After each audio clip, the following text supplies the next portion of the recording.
નમસ્કાર મિત્રો, કેમ છો? આજના અગત્યના કરંટ અફેર્સ લઈને આવી છું જે પરીક્ષામાં આવી શકે છે. અમેરિકા ઇબોલાનું સંક્રમણ ધરાવતા લોકોને કઈ જગ્યા એક ક્વોરન્ટીન કરશે? કેન્યા. આ ન્યૂઝ સાંભળતા જ કેન્યામાં ભીષણ આંતરિક લડાઈઓ ચાલુ થઈ છે.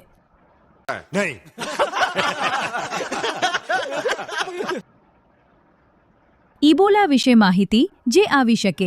ઇબોલા મુખ્યત્વે આફ્રિકા ખંડમાં ફેલાયો છે. બીજું, ઇબોલા કયા માર્ગે ફેલાય? સંક્રમિત વ્યક્તિના લોહી, શરીરના પ્રવાહી અને સંપર્કથી. ઇબોલા બોલા એક વાયરલ હેમોરેજિક ફીવર છે. વર્લ્ડ યોગા સેન ચેમ્પિયનશિપ થવાની છે અમદાવાદમાં. જુઓ મિત્રો, ન્યૂઝપેપરમાં આવી છે માહિતી તો અગત્યની બને છે. 16 વર્ષની ઉંમર સુધી સોશિયલ મીડિયા બેન કર્યું છે મલેશિયા એ. કોણે ઊંચા કૂદમાં 1.93 મીટરના કૂદકા સાથે 14 વર્ષનો રેકોર્ડ તોડ્યો? પૂજા સિંહ. શાબાશ બેટા, બહુત બઢિયા. બીજું, આ અંડર 20 એથ્લેટિક્સ ચેમ્પિયનશિપ હતી જે હોંગકોંગમાં થઈ હતી. ભારત 10 ગોલ્ડ સાથે 2 અને ચીન 14 ગોલ્ડ સાથે પ્રથમ રહ્યું.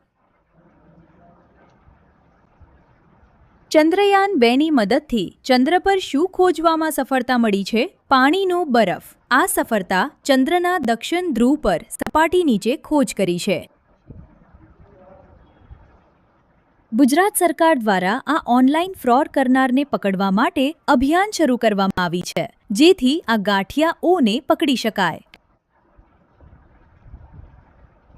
ઓનલાઈન ગુનેગારોને પકડવા કયું મિશન શરૂ કરવામાં આવ્યું? Mule hunt 2.0. મ્યુલ એકાઉન્ટ એટલે સાયબર ગુનેગારો દ્વારા છેતરપિંડીથી મેળવેલી રકમને એક જગ્યાથી બીજી જગ્યાએ ખસેડવા માટે ઉપયોગમાં લેવાતું બેંક ખાતું. ભારત અને કોની વચ્ચે CEPA કરાર 1 જૂનથી શરૂ થયો? ભારત અને Oman. CEPA full form comprehensive economic partnership agreement.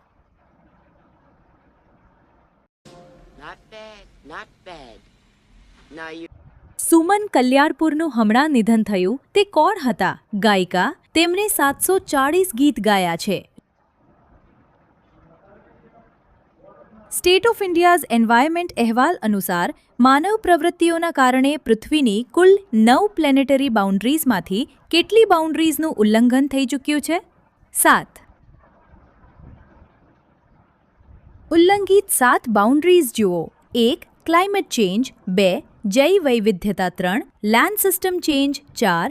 Fresh water change. 5. Nitrogen phosphorus ચક્ર. 6. ઓશન એસિડિફિકેશન. 7. રાસાયણિક પદાર્થો, પ્લાસ્ટિક વગેરે. દેશનું પ્રથમ મેડ ઇન ઇન્ડિયા C-295 લશ્કરી ટ્રાન્સપોર્ટ વિમાન ક્યાં તૈયાર કરવામાં આવ્યું? વડોદરા. क्या बात है सर, क्या बात है सर, क्या बात, ये बात है. રાષ્ટ્રીય કટોકટી વિશે થોડું જોઈ લો. ભારતમાં પ્રથમ રાષ્ટ્રીય કટોકટી ક્યારે? 26 ઓક્ટોબર 1962. ભારત ચીન યુદ્ધ દરમિયાન ભારતમાં બીજી વાર રાષ્ટ્રીય કટોકટી ક્યારે લાદવામાં આવી હતી? 3 ડિસેમ્બર 1971. ભારતમાં ત્રીજી વખત રાષ્ટ્રીય કટોકટી ક્યારે? 25 જૂન 1975. આંતરિક અશાંતિના કારણે સૌપ્રથમ રાષ્ટ્રીય કટોકટી જાહેર કરનાર રાષ્ટ્રપતિ કોણ હતા? Doctor S. રાધાકૃષ્ણન.